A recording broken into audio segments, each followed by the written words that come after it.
Dimri i madh dhe cëri i vogël. Me të rënë gjethet e verdha të vjeshtës, dimri doli në majat e maleve. Erdhi koha ime, klithi fort dhe anë mban fishkullyen erërat me ngric.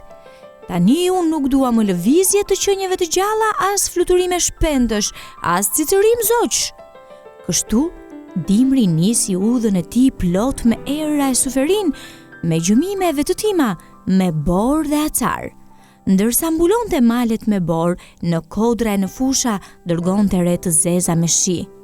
Dukej sikur ishte shpuar qielli. Përrejtë e lumejt u mbushën me një buzë më buzë. Po me gjithë këtë, jeta nuk po ngrinte në vend siç kërcënoi dimri. Sa po ndalonte pak shiu, njerëzit fillonin nga punët, kafshët dilin në kullot, shpendët fluturonin, zosht e vegjël ciceronin. Dimri shfrynte nga zemërimi. Ai donte ta shpinte në vend fjalën e tij, prandaj urdhëroi erërat e ftohta që t'i zbrisnin në rreth e borës dhe në kodra e deri në fusha. Nuk vonoi shumë dhe bora mbuloi gjithçka. Kudo u bë acar, njerëzit nga dimri i madh u futën në shtëpitë e tyre. Kafshët shkuan në përstrofkat e veta, zosht u strukën ndër fole. Të fundit u strukën arabelat dhe gushkuqët. Çdo gjë po dukej e shkret. Vetëm një zog i vockël kishte mbetur jashtë e po ciceronte, pa ju trembur fare dimrit të madh që kishte pushtuar me bardhësinë e tij të gjithë natyrën. Atëherë dimri ju afrua shpendit të vockël dhe e pyeti: "Cili qen ke ti që ciceron e fluturon sa ndej këndej e nuk dashke t'ja dish për mua, dimrin e madh e gjithë acar?"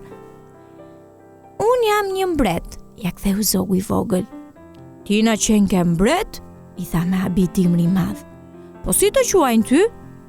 "Unë jam cëri i vogël, që këndoj dhe në palcën e dimrit me acar."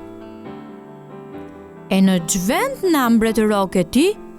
"Unë jam mbret në botën time. Unë mbretëroj midis ferrave dhe drizave. Mbretëria ime fillon nga Ferrasi dhe mbaron në Drizan." Kështu ju përgjigj cëri dimrit e pastaj vazhdoi prap cicërimën e tij. Atëherë, kur e pa aq trim, dimri i madh i tha cërit: "Të çmoj për guximin tënd, dhe me që qen ke kurajoz, mua më pëlqen të jemi tokë të ecim bashk." "Mirë", pranoi cëri me krenari e vazhdoi cicërimat e tij. Dhe ashtu të dy, dimri i madh me cërin shëtisnin tokë në kohë të ftohtë me acar. Mirë po një ditë, në mbarim të shkurtit, dimri nisi të largohet nga fushat e nga kodrat. "Dale, dale", i foli cëri dimrit. "Ku po shkon ti?